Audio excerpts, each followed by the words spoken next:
ఈరోజు మనం శ్రీ ఆదిశంకరాచార్యులు గారు రచించినటువంటి శివానంద లహరిలో 69వ శ్లోకాన్ని గురించి చెప్పుకుందాం. 69వ శ్లోకం.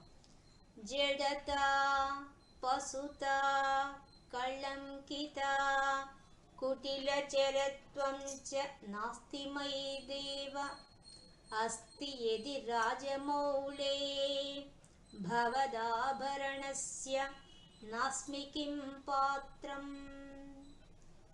ఆదిశంకరాచార్యులు గారు ఈ శ్లోకంలో చాలా సునిశ్చితంగా ఆ శివుణ్ణి బాగా పరిశీలించి ఆయన అడుగుతున్నాడు. మనం ఎవరు అడగలేంది ఆయనకు వచ్చిన గొప్ప ఆలోచన ఈ శ్లోకంలో ఏంటంటే, ఇప్పుడు భగవంతుడి దగ్గరికి పోవడానికి మనకు ముందు శ్లోకంలో ఏం చెప్పాడు? నా దగ్గర ఒక మంచి ఆవు ఉంది, ఇస్తానని చెప్పాడు. మరి ఆవు ఇస్తా అన్నావు, భక్తిని ఆవు ఇస్తానంటున్నావు. అసలు భక్తి ఉండడానికి నీకేంది క్వాలిఫికేషన్, నీకేంది అర్హత అని భగవంతుడు అడుగుతాడని భావించి నువ్వు అడుగుతావేమో, నీ అర్హత ఏందో నన్ను వచ్చి భక్తి తీసుకోదే, భక్తిని ఆవిస్తాను తీసుకోమని చెప్తున్నావే, నీ అర్హత ఏంది అంటే అప్పుడు ఈయన చెప్తున్నాడు ఏమని, స్వామి నీ దగ్గరుండే అన్ని ఆభరణాలు నేను గమనిస్తే ఈ ఆభరణాల్లోనే చాలా లోపాలు ఉన్నాయి. అంత లోపాలున్న వాళ్ళేమో నీ నెత్తి మీద వచ్చి కూర్చో ఉన్నారు, నీ శరీరంలోనే ఆభరణాలు అయిపోయినారు. అలాంటప్పుడు నేను మానవుణ్ణి, తప్పులు చేయడం నాకు సహజం. మరి నాకుండవా దోషాలు? నాకు అర్హత ఉందా అంటే నేను అంత గొప్ప మహనీయుణ్ణా? భక్తి కలగడమే గొప్ప మానవుడిగా పుట్టిన తర్వాత. ఆ పుట్టిందాన్ని ఏదో రక్షించవయ్యా నువ్వు దయతో అని చెప్తే నీ అర్హత ఏందని అడిగితే ఎలా? అది ఎలా? మాకెన్నో లోపాలు ఉంటాయి, మానవ జన్మెత్తిన తర్వాత ఎన్నో తప్పులు చేస్తాం మేము. కానీ నీ దగ్గరుండే వాళ్ళని చూద్దామా, నీ ఆవరణాలను చూస్తాము, వాళ్ళు ఏమాత్రం బాగున్నారో చూస్తాము, ఏమాత్రం వాళ్ళు తప్పులు లేవు చూస్తానని చెప్పి ఈ శ్లోకాన్ని ఆయన్ని ప్రశ్నిస్తున్నాడు, మళ్ళీ పొగుడుతున్నాడు. రెండు చేస్తున్నాడు ఒకే శ్లోకంలో. పొగుడుతున్నట్టు కాకుండా ముందు ఇలా ఉంది నీ దగ్గర అని విమర్శిస్తున్నట్టుగా ఉంది, కానీ అదే సమయంలో పొగుడుతున్నాడు. రెండు ఒకేసారి చేయడం గొప్ప విషయం. జడత, నీ ముందు మొట్టమొదట ఏమని తీసుకున్నాడంటే, అయ్యా నీ తల మీద నువ్వు చంద్రవంకం ధరించున్నావు కదా, రాజమౌళే, నువ్వెవరివి? నీకు చంద్రశేఖరుడు అని పేరు. ఎందుకు? చంద్రుని తల మీద ధరించావు కాబట్టి చంద్రశేఖరుడు అని పేరు. అదే రాజమౌళి అన్నప్పుడు అదే అర్థం. మౌళి అంటే తన యొక్క జటాచుట్టంలో ఆ తార్లకు రాజునటువంటి ఆ చంద్రుని ధరించి ఉన్నాడు కాబట్టి రాజమౌళే అన్నారు ఆ శివుణ్ణి. నిన్ను రాజమౌళి అని చెప్పి చంద్రశేఖరుడు అని పొగుడుతున్నారే, మరి ఆ చంద్రుడు ఎట్లాంటి వాడు? జడత, జడత అంటే మందబుద్ధి గలవాడు. ఇప్పుడు మనం చూసినట్టయితే చంద్రుడికి స్వయం ప్రకాశ శక్తి లేదు. సూర్యుడి నుంచి కాంతి తీసుకొని ఆయన మనకు కాంతిని ప్రసరింపజేస్తున్నాడు కాబట్టి ఆయన స్వయం ప్రకాశ శక్తి లేదు, మందబుద్ధి, జడత్వం గలవాడు. జడత్వం గలవాడు అంటే ఇక్కడ మన సంస్కృతంలో డాకు లాకు తేడా లేదు, జలత్వం కూడా వస్తుంది. జలత్వం అంటే నీటికి ఆధారమైన వాడు. నీటిలోంచి వచ్చాడు, సముద్రంలోంచి పుట్టాడు. మళ్ళీ అందుకే లక్ష్మికి సహోదరుడు. లక్ష్మీదేవి సముద్రంలో పుట్టింది, ఈయన పుట్టడమే కాదు, ఈయన వచ్చేసేసి విశ్వానికి అంతటికి కూడా ఏం చేస్తున్నాడు? చల్లదనాన్ని ఇస్తున్నాడు. జలతత్వానికి ఆధారంగా ఉన్నాడు. సముద్రం కూడా 2 పౌర్ణమినాలు పొంగుతుంది చంద్రుని చూసి. చంద్రుడి కళల ప్రకారంగా జలంలో మార్పు వస్తున్నది కాబట్టి జలత్వం కలవాడు ఆ చంద్రుడు. మరియు పశుత్వం ఉందయ్యా చంద్రుడికి. జడంగా ఉండేవాడు నీ దగ్గర ఉండే ఆ చంద్రుడికి ఏముంది? మొట్టమొదటి లక్షణము జడత్వం ఉంది, స్వయం ప్రకాశ శక్తి లేదు ఆయనకి. ఆయన జడత్వం ఉంది, మళ్ళీ ఆయనకి ఏముంది? పశువులాగా బిహేవ్ చేస్తాడు ఆయన. అదేంటది? పశువులాగా బిహేవ్ చేస్తాడు చంద్రుడు. అవును, ఎందువల్ల? పశువుకి ఏ విధంగా అయితే విచక్షణ జ్ఞానం ఉండదో ఆ విధంగా చంద్రుడు బృహస్పతి తన గురువు భార్య అయినటువంటి తారను చెరపట్టాడు. చంద్రుడు బృహస్పతి భార్యను చెరపట్టాడు ఆయన. కాబట్టి పశువుగా బిహేవ్ చేసినట్టుగా బిహేవ్ చేశాడు అక్కడ. అంతేకాదు దక్ష దక్ష ప్రజాపతి వచ్చి ఈయనకు 27 మంది కూతుళ్ళనిచ్చి వివాహం చేశాడు, తన కూతుళ్ళనిచ్చి చేస్తే వాళ్ళలో రోహిణి అనే ఆమెను మాత్రమే దగ్గర తీశాడు, మిగతా వాళ్ళని వదిలేశాడు. అప్పుడు దానివల్ల ఏమైపోయింది, పశువుగా బిహేవ్ చేశాడు కాబట్టి పశుత్వం ఉంది ఆయనకి. అటువంటి వాడు నీ చంద్రుడు, నీ తల మీద చంద్రుడు ఎట్లాంటి క్యారెక్టర్ చూడు అని చెప్తున్నాడు. కళంకిత, ఇంకా కళంకం ఉంది, మత్స ఉంది ఆయనకి. చంద్రబింబంలో మత్స ఉంది, ఆయన బిహేవియర్లో కూడా మత్స ఉంది. ఎందుకు, గురు భార్యనే చెరబట్టాడు కాబట్టి అతని బిహేవియర్లో కూడా మత్స ఉంది, ఆ చంద్రబింబంలో కూడా మత్స ఉంది. కుటిల చరత్వం, వంకరగా తిరుగుతాడు. ఎలా వంకలు కలిగి ఉన్నాడు పైన. పౌర్ణమి నుంచి పాడ్యం వరకు, పాడ్యం నుంచి పౌర్ణమి వరకు పెరుగుతూ పోతాడు, మళ్ళీ పాడ్యం నుంచి అమావాస్య తరుగుతూ వస్తాడు. ఈ విధంగా వంకలు తిరుగుతుంటాడు ఆయన. వంకలుగా తిరిగి ఆయన ఇన్ని ఉన్నాయి, 4 లక్షణాలు ఉన్నాయి ఆయనకి. ఏమున్నాయి, మందబుద్ధి ఉంది, పశుత్వం ఉంది, మత్సలు ఉన్నాయి, క్యారెక్టర్లో మత్స ఉంది, కుటిల వంకరగా తిరుగుతాడు. ఇటువంటి క్యారెక్టర్స్ ఉండే ఆయన ఇన్ని అవలక్షణాలు ఉన్నాయి. మరి మానవులకు ఉండవా అవలక్షణాలు? కానీ అన్ని అవలక్షణాలు ఉన్నటువంటి ఆ చంద్రుడే నీ తల మీద ఎక్కి కూర్చున్నాడే, నీకు ఆభరణమే కూర్చున్నాడు పైన. బాగా చంద్రవంకై కాలానికి అతీతంగా నువ్వు ఉన్నావని చాటుకోవడానికి, కాలాన్ని అధిగమించిన వాడు నువ్వు అని చెప్పడానికి కోసంగా తల మీద పెట్టుకో ఉన్నావే ఆ చంద్రవంకని. మన చంద్రుడిలో ఎన్ని దోషాలు ఉన్నాయి మరి. ఉన్నప్పుడు కుటిల చరత్వం చ నా అస్థిమయి, నా అస్థి, నాకు ఇవన్నీ లేవు, ఈ 4 నాకు లేవు. నా అస్థి, నాకు లేవు ఈ 4. కానీ ఉండేవాడేమో నీ తల మీద కూర్చో ఉన్నాడు, నాకేమో అవేం లేవు అసలు. నేను పరిశుద్ధమైన వాడిని, నాకు ఈ 4 లక్షణాలు లేవు. కాబట్టి దేవా, ఓ దివ్యత్వం గలవాడా, ఓ దేవా, చూడండి పదాలు ఎలా వేస్తాడు, దేవా ఓ దివ్యత్వం గలవాడా, అస్థి ఎది రాజమౌళే, ఒకవేళ ఉన్నట్లయితే అటువంటి గుణాలు ఉన్నట్లయితే పోనీలే ఇవ్వకూడదు, ఇతనికి ఎటువంటి అర్హత లేదు అని అనొచ్చు, అది న్యాయం. కానీ భవదాభరణస్య, అలాంటివి నాకు లేనప్పుడు నీకు భవత్, నీకు ఆభరణస్య, నీకు ఆభరణంగా కావడానికి నాస్మి కిం పాత్రం, అస్మి, నాకెందుకు అర్హత లేదు, నాకెందుకు, నేనెందుకు పాత్రుని కావడం లేదు, నాకెందుకు అర్హత ఇవ్వడం లేదు. నువ్వు ఆ చంద్రుడిని తీసుకుపోయి ఎత్తున పెట్టుకున్నావే, అన్ని అవలక్షణాలు ఉండేవాడిని అంత దుర్మార్గుని తీసుకుపోయి పెట్టుకున్నావే, నన్ను ఎందుకు పెట్టుకో, నాకేముంది దోషం, నాకు ఈ 4 లేవు కదా, మరి నన్ను పెట్టుకోవడానికి ఏం కష్టమయ్యా అని నిలదీసి నిగ్గదీసి అడుగుతున్నాడు శివుణ్ణి పట్టుకొని. పైన దేవా సంబోధన కూడా, దేవా దేవా నీకు అవే అట్లాంటి వాడిని పెట్టుకున్నావే నెత్తి మీద, మరి నాకెందుకు ఆ అర్హత లేదంటున్నావు. మనం చంద్రుడి చేతి చూసినట్టయితే ఆ దక్ష ప్రజాపతికి పోయి మిగతా రోహిణిని అతను ఎక్కువ ఆదరిస్తుండేసరికి మిగతా కూతుళ్ళంతా పోయి దక్షుడి దగ్గర ఏడ్చారు, తండ్రి మా భర్త మమ్మల్ని సరిగ్గా చూసుకోవడం లేదు, నువ్వెందుకు మమ్మల్ని ఎత్తుకుపోయి ఆయనకి ఇచ్చి పెళ్లి చేసావు, వేరే వాళ్ళకన్నా ఇచ్చుంటే పోయిండేది అని వాళ్ళు పోయి మాట్లాడారు. అప్పుడు దక్షుడికి కోపం వచ్చేసింది. కోపం వచ్చేసి నేరుగా చంద్రుడి దగ్గరికి వచ్చాడు. వచ్చేసి ఆయన ఏమో బాగా మామగారు వచ్చారని సత్కారం చేశాడు.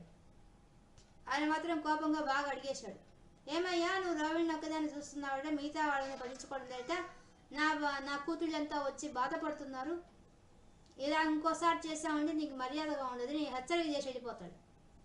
కానీ ఆయన హెచ్చరిక చేసినా కూడా ఈయన మాత్రం అదే ప్రవర్తిస్తుంటాడు. ఈ విషయం మళ్ళీ తెలిసిపోతుంది ఆయనకి. తెలియగానే చాలా కోపం వస్తుంది. కోపం వచ్చేసి అప్పుడు చెప్తాడు, నీకు కుష్ఠవ్యాధి వచ్చుగాక అని చెప్పి శపిస్తాడు. క్షయవ్యాధి, క్షీణించిపోయే వ్యాధి వచ్చుగాక అని శపించేస్తాడు. శపించిన దెబ్బకు ఈయనకు ఒళ్ళంతా కురుపులు వచ్చేసేసి ఇంకా క్షీణించిపోతుంది శరీరం అంతా. కానీ ఈయన వల్ల ఈయనకేం నష్టం కాల, వాటిలో 27 మందికి ఇబ్బంది అయింది, రోహిణికి కూడా ఇబ్బంది అయింది. కానీ దాంతోపాటు దేవతలకు ఇబ్బంది అయింది. ఎందుకయింది, ఈ చంద్రుడి వల్లే భూమి మీద ఉండే వాటి అంతటికి ఔషధ శక్తి వస్తుందన్నమాట. వృక్షాలన్నిటికీ ఔషధ శక్తి వస్తుంది. ఆ ఔషధ శక్తితో కూడుకున్నటువంటి ఆ వృక్షాలకు ఉండే కొమ్మలు తీసుకెళ్తే మన భూలోకంలో ఉండే ఋషులందరూ యజ్ఞం చేస్తారు. యజ్ఞం చేసినప్పుడు యజ్ఞ ఫలితంగా వచ్చే ఆ హవిస్సు పొయ్యి దేవతలు స్వీకరించి వాళ్ళకు బలం వస్తుంది. ఎప్పుడైతే ఈ ఔషధ శక్తి పోయిందో భూమి మీద దేవతలు బలహీనపడ్డారు.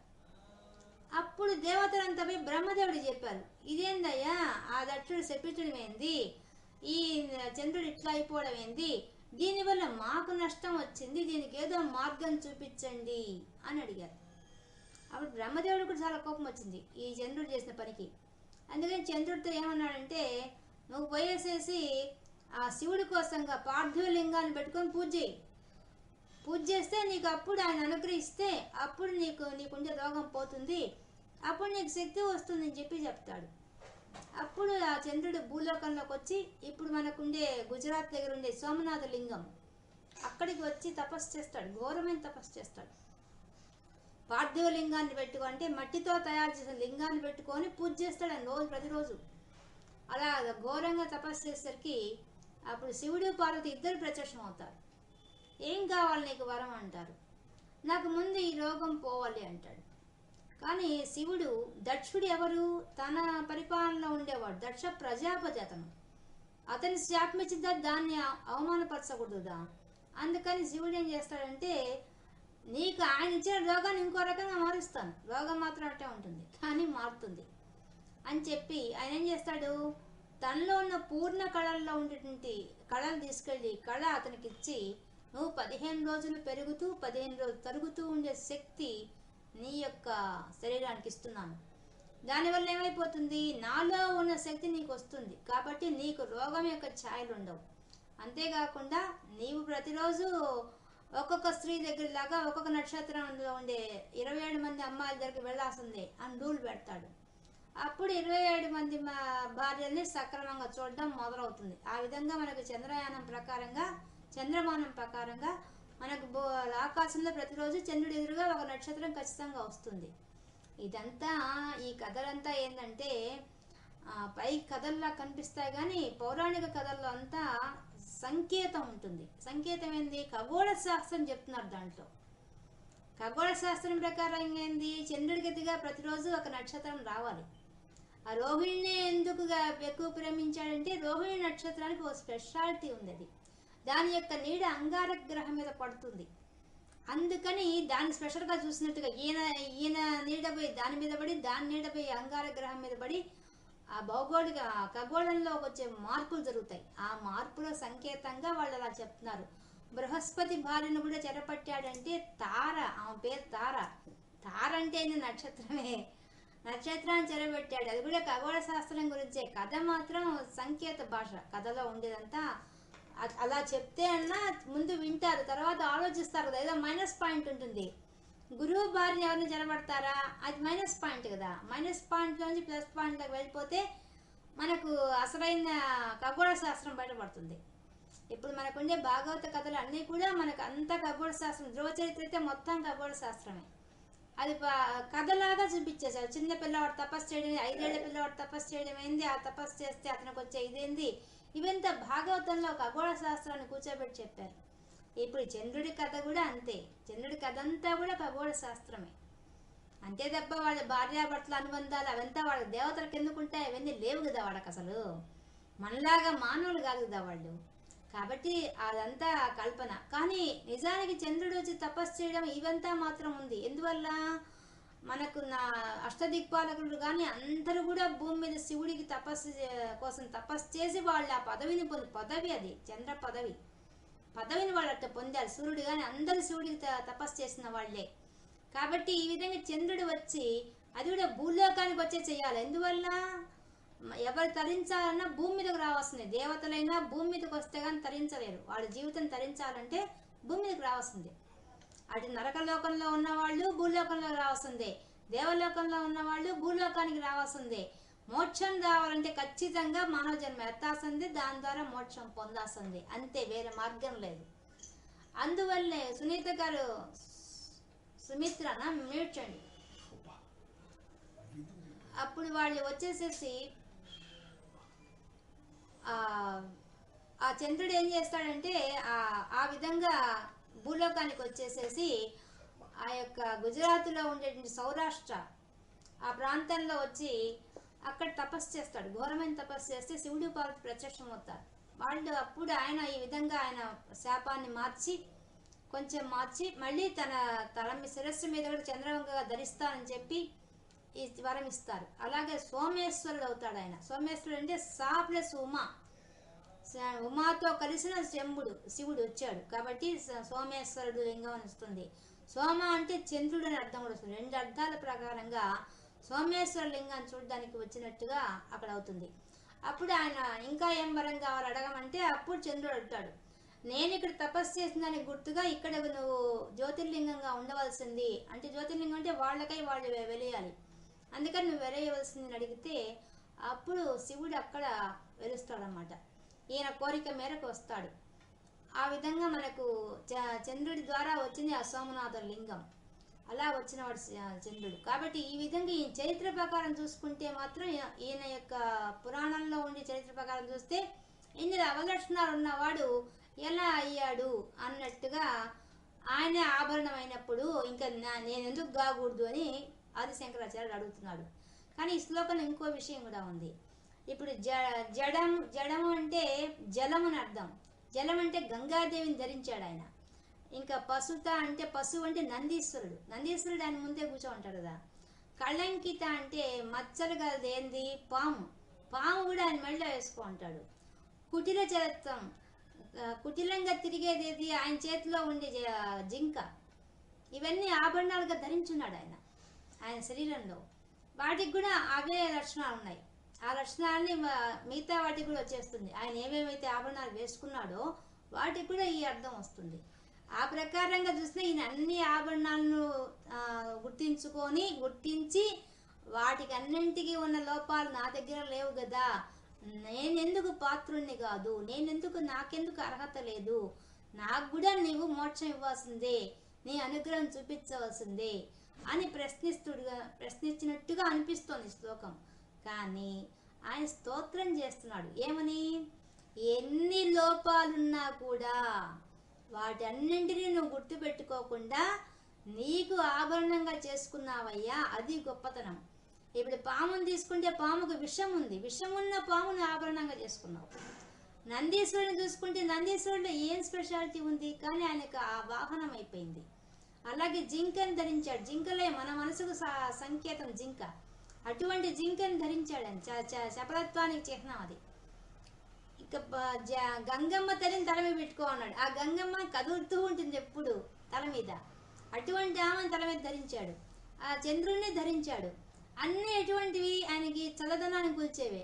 అన్నీ చల్లగా ఉంటాయి. ఏది పాము కింద ఉండే చర్మము చల్లగా ఉంటుంది, తల మీద పెట్టుకున్న నీరు గంగమ్మ చల్లగా ఉంటుంది, ఆ చంద్రవంక చల్లగా ఉంటుంది, అన్నీ చల్లగా ఉండి పెట్టుకో అన్నాడు ఆయన. కాబట్టి ఇట్లాంటి అంటే అంత లోపాలున్న వాటిని కూడా అనుగ్రహించేంత గొప్ప దయాగుణం ఉంది నీకు స్వామి అని ఆయనకు చెప్తూ ఆయన పొగుడుతూ మన తట్టు తిప్పినప్పుడు నాకు అవన్నీ లేవు కదయ్యా, నన్నెందుకు తీసుకోవడం లేదు ఆభరణంగా అని అడుగుతున్నాడు. ప్రశ్నిస్తున్నట్టుగా ఉంది.